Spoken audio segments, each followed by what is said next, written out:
and the next President of the United States, Newt Gingrich.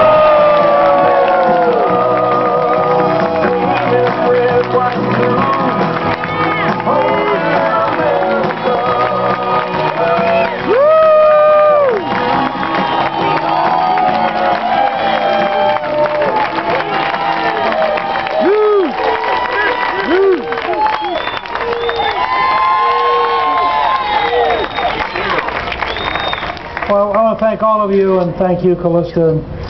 She and I have been through an amazing amount of traveling and getting to meet people and getting to see people. I want to particularly thank our very good friend, Senator Fred Thompson. We're so thrilled that he could come and be with us.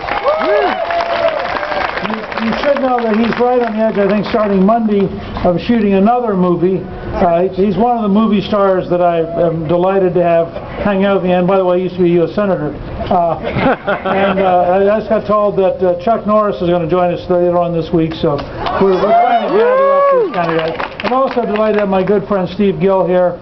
We've done his radio show many times over the years, and he just does a great job representing conservatism in Middle Tennessee. You know, I couldn't help, as a historian, where we're standing. On the one hand, you have here the statue of Andrew Jackson, and you have over here the burial place of President James K. Polk, who is the only Speaker of the House to become president. So I have this sort of identity with this space.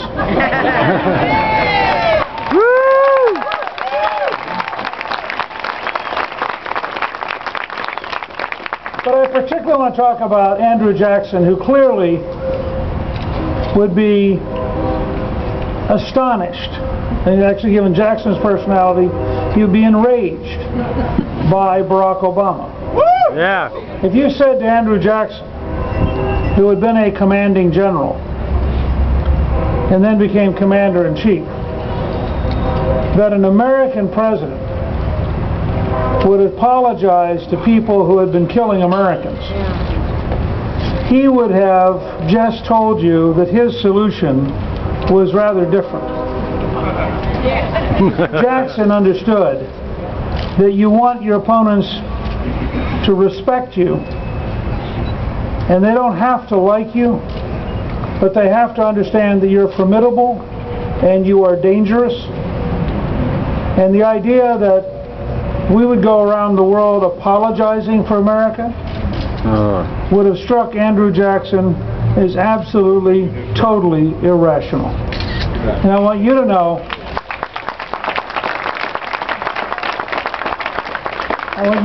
that if, with your help, I win the primary next week and I go on to become President of the United States, I will not apologize to people who are killing young Americans.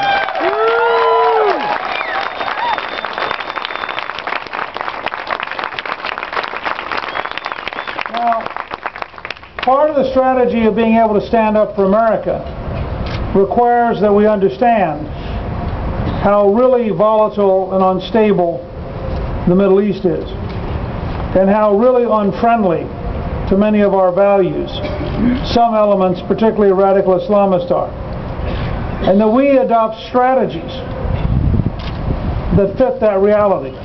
And that is why we need an American energy program that makes America independent.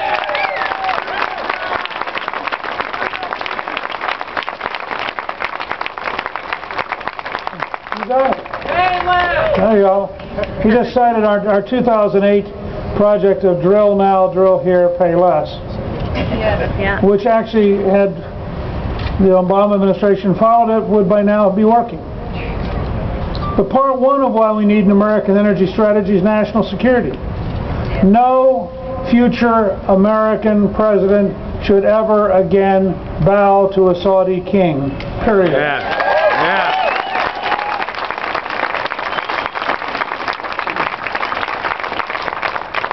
And if our short-term answer to Iranian efforts to block the Straits of Hormuz, through which 1 out of every 5 barrels of oil in the world goes, our short-term answer is the U.S. Navy. Our long-term answer should be producing enough oil in the United States that we don't care what the Iranians do.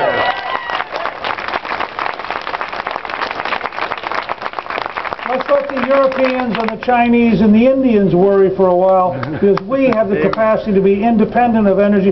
We can produce more oil in the United States than either Saudi Arabia or Russia, and we can be the largest oil producer in the world, which we were for 50 years. Now, there's a second practical reason to have an American energy policy. If we keep $500 billion a year here at home, we're going to create millions of new jobs right here at home and put people to work.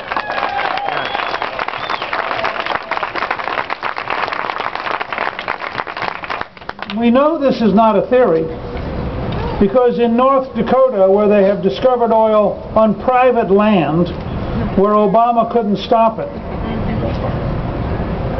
they discovered they have 25 times as much oil as the government thought. That's 2,500% as much oil. And they're now producing enough oil in North Dakota that the unemployment rate is 3.5%. And that actually overstates it because they have 16,000 jobs unfilled in the oil industry, and the 3.5% don't have the right training to do the jobs, or they would basically be at zero unemployment. That's how powerful it is. They've had 7 straight tax cuts in the state government, and the state government has a rainy day fund of several $1 billion with a state budget of $2 billion. So if we have an American energy policy, we're going to create a tremendous number of new jobs. There's a third reason to have an American energy policy. It's been estimated by the people who've been developing North Dakota that if we opened up federal land and we opened up offshore, that over the next generation, the federal government would earn between 16 and 18 trillion dollars, not billion, trillion dollars in royalties without raising taxes. That means if we put that money to one side, got back to a balanced budget, we could virtually pay off the national debt, wipe out everything we owe to China, be economically independent of oil, and be financially independent of foreign people buying our bonds, and we would have the healthiest and most successful country we've been in a very long time.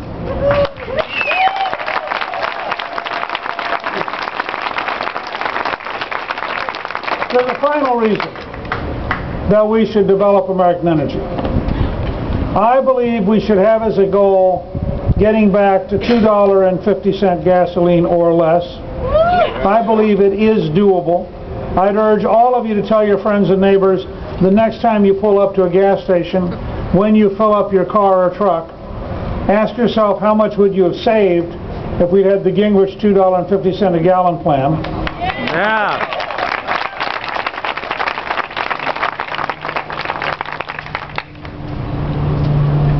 You know, folks in Washington who are frequently out of touch with reality and have almost no historic memory think 250 is impossible. You'll see it on TV. Well, when I was Speaker, it was $1.13. When Barack Obama was sworn in, it was $1.89. So you could argue that we're just trying to get back to the pre-Obama price level. Now, it shouldn't be that radical an idea to think that you could achieve a price level of 3 years ago. Yet in Washington, there are all sorts of highly sophisticated people, many of whom earn a big enough income they don't notice the price of gasoline, will tell you this is impossible. Well, when Ronald Reagan took over from Jimmy Carter, he dramatically cut the cost of gasoline in his 8 years, and the lowest point it reached was the end of Reagan's 8 years, and it was substantially below where it had been 8 years earlier because we followed a policy of encouraging the production of gasoline. Now, how would you do that, people say? Well, there's a Gingrich plan and there's an Obama plan. Now, if you see the president's speech from last week, and we're actually going to put together my speech Saturday, repudiating his speech with his speech, so you kind of see what a Gingrich-Obama debate would look like. Yeah! Woo! First of all, you need to realize that the President's Secretary of Anti-Energy, that's what he is, Secretary Chu, said several years ago he wants American gasoline prices to reach European levels. Well, that's $9 or $10 a gallon. So our first offer this fall is going to be to say to people, fine, would you like $2.50 a gallon with Newt Gingrich or $9 or $10 a gallon with Barack Obama? Now, I think probably you can go to every gas station in Tennessee and ask people, and you'll find a vast majority are going to say, I'd rather be with Newt Gingrich at $2.50 than be with Barack Obama at $9 or $10. Yeah. So let's start there. Second, the President said there's no silver bullet. In fact, he repeated it several times. It was a phrase he liked. But there is a presidential pen. If on the very first day I am president, about 2 hours after the inaugural address, I will sign an executive order putting in place the Keystone Pipeline from Canada.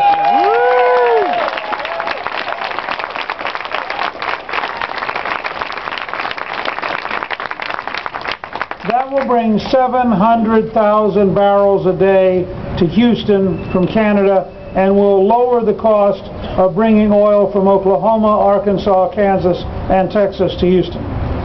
Second, I would reestablish in the Gulf of Mexico the system we had before Obama stopped it. And that would add 400,000 barrels a day from the Gulf of Mexico in known areas that we've been developing for years. Third, I would put an order developing areas of Alaska we already know about. And that would bring another 1,200,000 barrels a day. Now that is in 3 signatures. Not a silver bullet, but 3 signatures. 2,100,000 barrels a day of additional American oil brought online in a way that dramatically will affect the world market.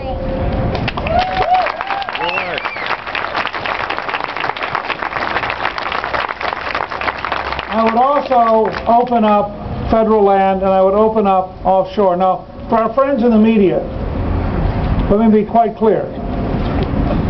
You do not have to open up Yosemite or Mammoth Cave or Yellowstone. We own 69% of Alaska. That is 1.5 times the size of Texas. So you could say to the environmentalists, we're going to give you half of Texas. You can pick the best glaciers, the best polar bear areas, you can pick the National Park at Denali, put them all together. That leaves you an area the size of Texas to develop. Now we've got at least 2 or 3 decades to develop an area the size of Texas, which may, by the way, have the largest coal reserves in the United States. So let's start down that road. In addition, we have a huge domestic supply of coal, as you know, right here in Tennessee, Virginia, all the way up through West Virginia. And we were promised in 2003 that the Department of Energy was going to develop a clean coal plant that would be a model for the future, that would make all the liberals happy. And the bureaucracy currently is targeted for 2016. At the rate we are currently going, the Chinese will develop a clean coal plant before we do, and it will be Chinese technology being sold around the world because our Department of Energy bureaucracy is so incompetent they cannot get the project done, which is why I recommend we abolish the Department of Energy and go back to a free market.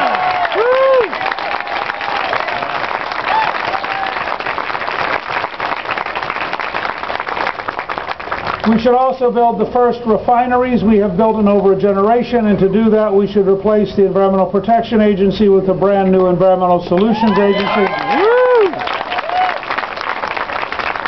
I mean, none of these things are accidents. And the President sort of goes, oh gee, this is all unfortunate. It's not unfortunate. These were deliberate policies liberals put in place to minimize our ability to produce energy. And part of their reason is they don't like big trucks and big cars. And I have pointed out again and again, you cannot put a gun rack in a Volt. Now, it's technically not true. We had a guy in Atlanta with a Volt who did a YouTube video, and he put the gun rack in the trunk. A friend of mine who's a South Georgia hunter looked at that video and said, yeah, but where does the deer go?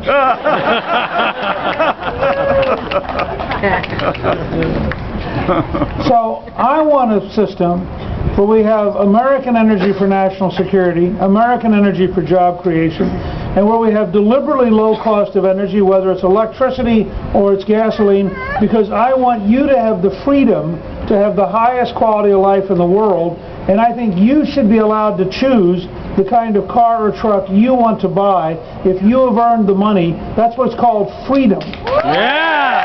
Hey!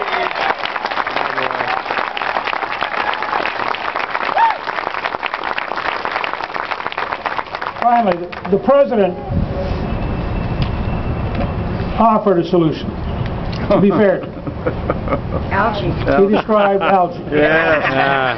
Pond scum. And he said that he was really confident in algae. He was excited by algae. I sometimes think you almost have to be a Harvard graduate to pull off some of these lines. Let me be clear. I believe in science and technology. I actually believe in research into producing fuel from algae. I believe in biofuels. But I also believe that they're not the solution to this year or this decade. Amen. This is a president, and he did this, of course, with over $500 million of your money on Solyndra, which was going to be this fabulous new company that was going to produce this fabulous new solar power. And it was a great photo. This was a $500 million photo op. The president went to visit them. He was thrilled. They were thrilled. And then they went bankrupt. Because it turned out it wasn't economically viable. So for the president to suggest that drilling won't work, I mean, this is a perfect case of why I want to debate Obama this fall. So drilling won't work, but algae will? It's amazing. Amazing. Do you know how out of touch with reality you have to be to say that with a straight face? I mean, it's truly sort of frightening to think the President of the United States sits around, as Ronald Reagan once said, it isn't what they don't know that's a problem, it's what they know that isn't true. So I think that we can... Yeah. That's a good one. I believe we can offer the American people a much better future. With It's easier for camels to go to the island. Newt!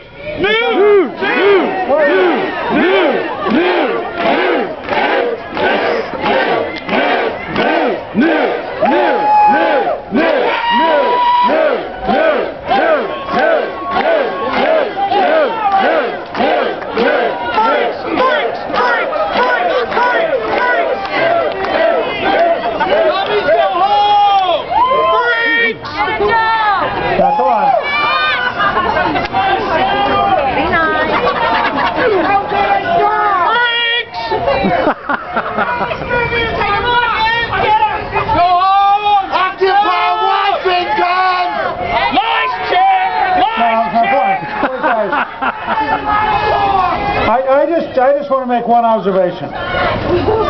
In terms of being out of touch with reality.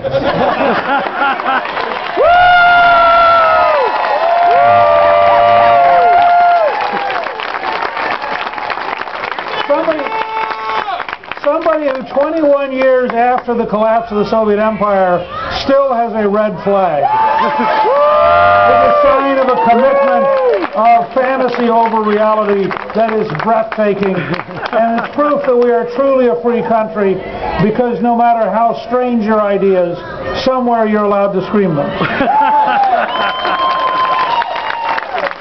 And frankly, so let me just say to all of you, I think this fall we can offer the American people a gigantic choice.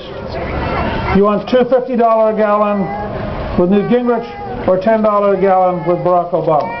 Do you want a paycheck with Newt Gingrich, or food stamps with Barack Obama? you want a balanced budget with Newt Gingrich or trillion-dollar deficits with Barack Obama? Do you want religious liberty with Newt Gingrich or an anti-religious government with Barack Obama? Do you want strength in standing up to our enemies, or do you want apologies and appeasement? It's that big a difference. With your help, I want to become the Republican nominee, but I want to become the Republican nominee to run an American campaign. And I believe we can bring together the vast majority of Americans. I just have three quick things in conclusion. We have a week to win the primary. I hope all of you will go home and just put on Facebook, Twitter, YouTube, whatever you use, Newt equals $2.50 a gallon. If you get a chance, go to #250gas, which is taken off as a Twitter site. So just #250gas. And tell your friends that we have a 30-minute speech that's at newt.org that outlines in detail why $2.50 a gallon is practical, why energy independence is important, and how we could get to it. And finally, if you ask your friends the next time they go and they fill their truck up or their car up, how much would they have saved at $2.50? And then ask them to go to newt.org and give 1 gallon of Newt gas. That's just $2.50. If they get excited, they can give 10 gallons. That's $25. We're very fortunate. We have 170,000 donors. 95% of them have given under $250. We have a genuine people's campaign. With your help, I believe that we can do very well next week in the primary. With your help, I believe we can win the nomination. And if we win the nomination, I believe we can win a decisive victory for this country and get America back on the right track. Thank you all very much.